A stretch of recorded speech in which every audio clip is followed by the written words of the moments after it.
Good morning, all of you. I am Dr. Yadu Rao, and I welcome you all in today's session on cost accounting. In last session, we talked about the direct labor cost, and today we'll continue the same chapter. And today's topic is time keeping. देखिए, जब हम time keeping की बात करते हैं तो ये एक छोटा सा थ्योरेटिकल एस्पेक्ट है इस पूरे चैप्टर में, लेकिन for the sake of conceptual understanding of this chapter this topic plays a significant role. देखिए, किसी भी ऑर्गेनाइजेशन में या किसी भी कंपनी में, चाहे वो ट्रेडिंग कंपनी हो, ट्रेडिंग कंसर्न हो, चाहे वो मैन्युफैक्चरिंग यूनिट हो या कोई सर्विस इंडस्ट्री का पार्ट हो, वहाँ पे जो हमारे एम्प्लॉयज़ हैं या जो हमारे वर्कर्स हैं वो किस तरह से फैक्ट्री में या ऑफिसेज में टाइम स्पेंड करते हैं, या इस चीज़ को इंश्योर करना कि जो भी उनके अलॉटेड आवर्स हैं या अलॉटेड वर्किंग आवर्स हैं उनमें वो स्टे करते हैं कि नहीं. ये सारा काम टाइम कीपिंग मैनेजमेंट में होता है. यानी टाइम कीपिंग ये इंश्योर करता है कि अगर कोई मैन्युफैक्चरिंग यूनिट है जो कि रन करती है सुबह 9 बजे से शाम के 5 बजे तक, तो इस एंट्री पॉइंट पे कितने वर्कर आते हैं और एग्जिट पॉइंट तक कितने वर्कर बने रहते हैं. इसका मतलब हम यहाँ पे सिर्फ ये इंश्योर करने की कोशिश कर रहे हैं कि जो भी वर्कर हमारे फैक्ट्री में आएगा वो कम से कम 8 घंटे फैक्ट्री में स्पेंड करे.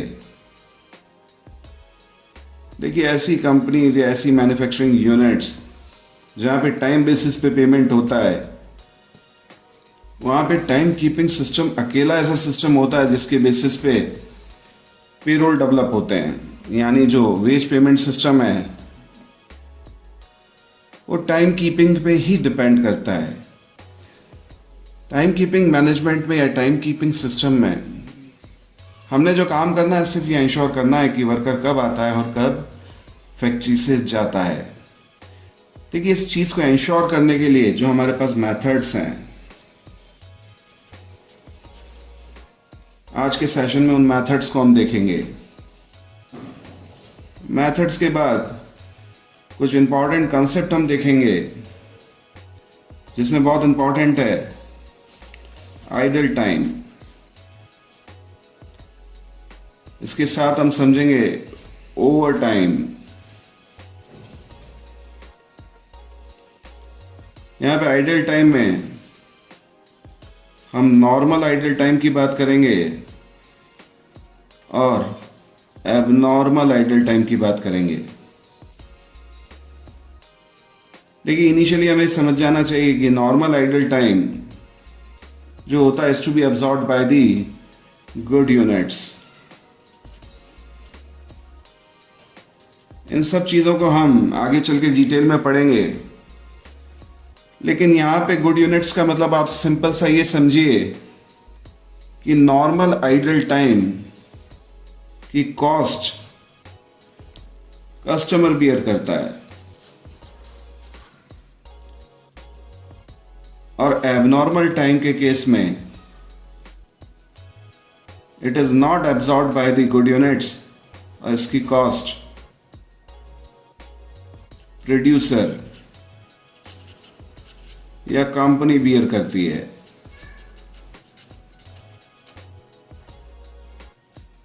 यानी कहीं ना कहीं नॉर्मल आइडल टाइम या तो फैक्ट्री में जाएगा, फैक्ट्री कॉस्ट में, या कॉस्ट ऑफ प्रोडक्शन में जाएगा, या कॉस्ट ऑफ गुड सोल्ड में जाएगा. देखिए, अगर हम बात कर रहे हैं मैन्युफैक्चरिंग यूनिट की और फैक्ट्री की, तो यहाँ पे जो नॉर्मल आइडल टाइम है वो फैक्ट्री के कॉन्टेक्स्ट में है, तो कहीं ना कहीं ये वर्क्स कॉस्ट का पार्ट बनेगा. और जो एबनॉर्मल आइडल टाइम है वो ना तो फैक्ट्री से रिलेटेड होगा, ना वो कॉस्ट ऑफ प्रोडक्शन में ऐड होगा, ना वो कॉस्ट ऑफ गुड्स सोल्ड में हिस्सा लेगा। ऐसे हम डायरेक्टली ट्रांसफ़र कर देते हैं costing profit and loss account में। देखिए ये सारी चीज़ें कंसेप्चुअल है, इन्हें डिटेल में समझेंगे और जैसे जैसे हम चैप्टर वाइज आगे बढ़ेंगे तो ये कंसेप्ट बहुत इम्पॉर्टेंट हो जाएगा। आज के सेशन में हम methods of time keeping, idle time की थ्योरी और ओवर टाइम को समझने की कोशिश करेंगे। देखिए हम बात कर रहे हैं एक ऐसी मैन्युफैक्चरिंग यूनिट की जो मैन्युफैक्चरिंग यूनिट 9 से 5 बजे तक रन करती है।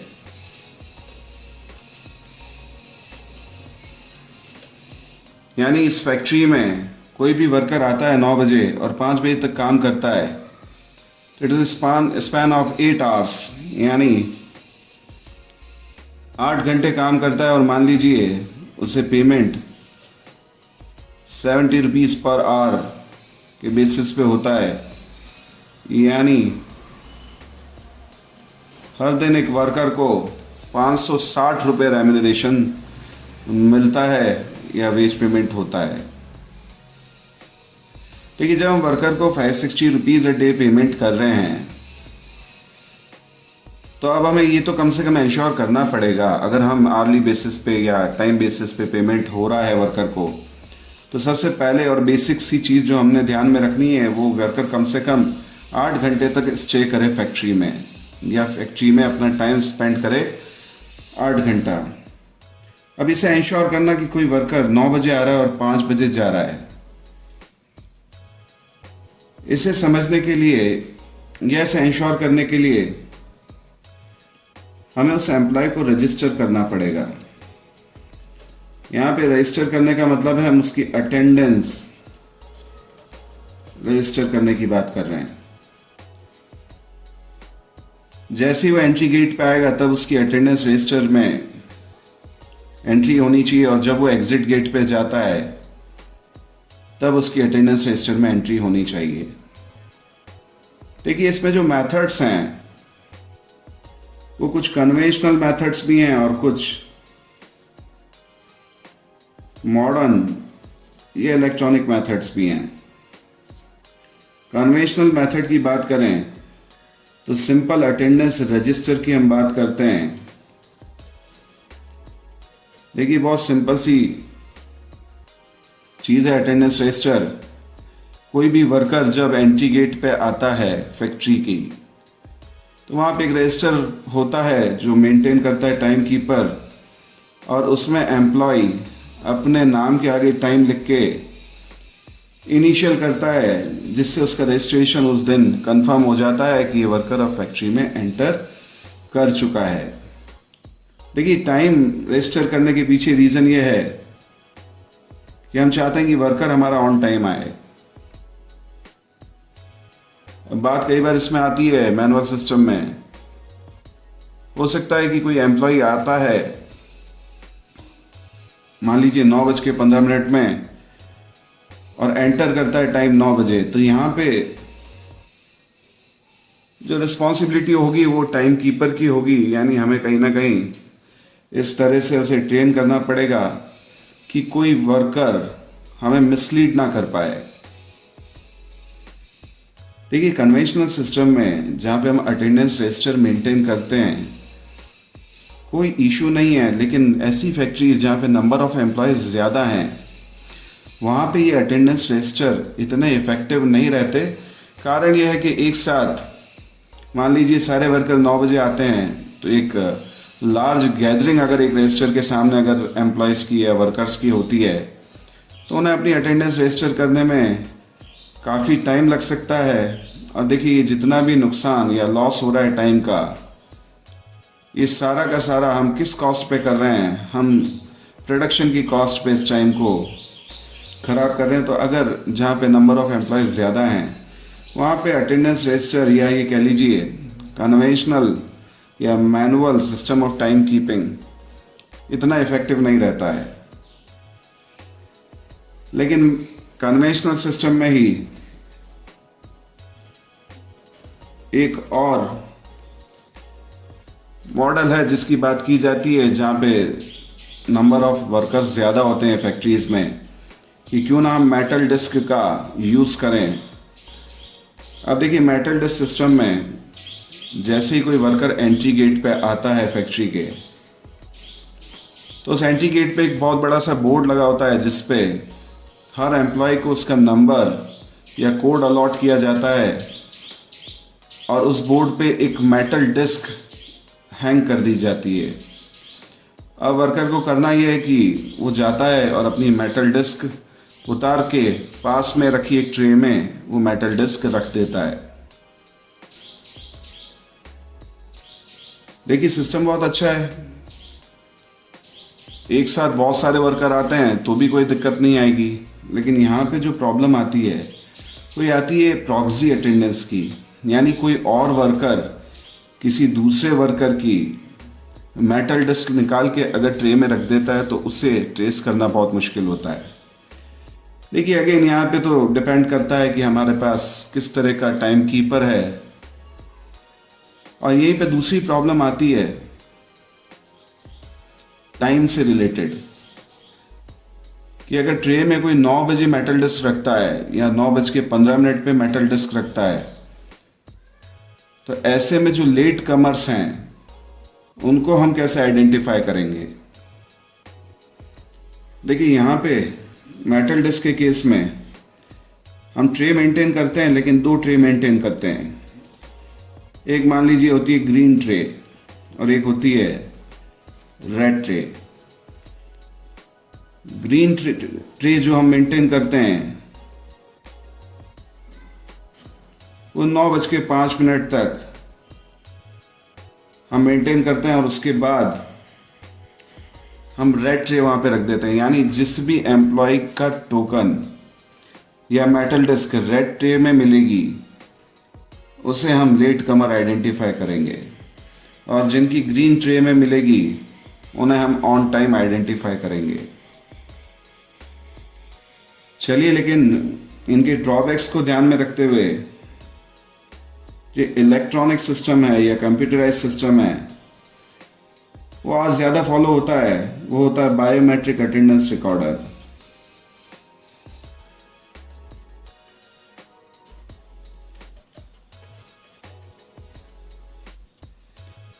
बायोमेट्रिक अटेंडेंस भी 2 तरह की होती हैं। एक तो बायोमेट्रिक अटेंडेंस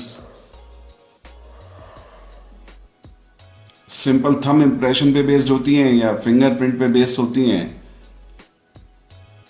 और एक होता है Aadhaar enabled biometric attendance record keeping system. देखिए, आधार एनेबल्ड सिस्टम में प्रॉक्सी अटेंडेंस की संभावनाएं खत्म हो जाती है, क्योंकि कन्वेंशनल सिस्टम में जब हम बात करते हैं वहाँ पे हमें पहला इशू गैदरिंग का आता है, दूसरा इशू हमें आता है प्रॉक्सी अटेंडेंस का।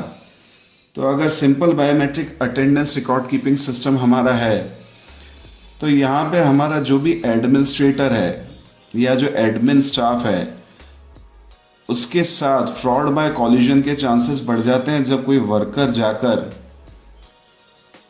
अपना फिंगरप्रिंट देता है, साथ में दूसरे एम्प्लॉय का या वर्कर का फिंगरप्रिंट भी साथ में दे देता है। ऐसे में प्रॉक्सी अटेंडेंस की प्रॉब्लम आ सकती है, लेकिन इसका सॉल्यूशन भी हमारे पास अवेलेबल है, जो है Aadhaar enabled biometric attendance record keeping system. देखिए, Aadhaar enabled record keeping system या बायोमेट्रिक सिस्टम में कोई दिक्कत नहीं है। प्रॉब्लम बस इतनी सी आती है कि यहाँ पे ऑर्गेनाइजेशन को या मैन्युफैक्चरिंग यूनिट को इंश्योर करना पड़ेगा नेट कनेक्टिविटी। अगर इंटरनेट कनेक्टिविटी का इशू है तो Aadhaar enabled biometric attendance system effective नहीं हो पाएगा। लेकिन इंटरनेट इंश्योर करना कोई बहुत बड़ी चीज़ नहीं है। तो सबसे पॉपुलर मेथड जो टाइम कीपिंग का है, जहाँ पे हम अटेंडेंस को रजिस्टर करने की बात करते हैं, वो है बायोमेट्रिक। चलिए नेक्स्ट सेशन में हम बात करेंगे आइडल टाइम की और साथ में हम बात करेंगे ओवर टाइम की।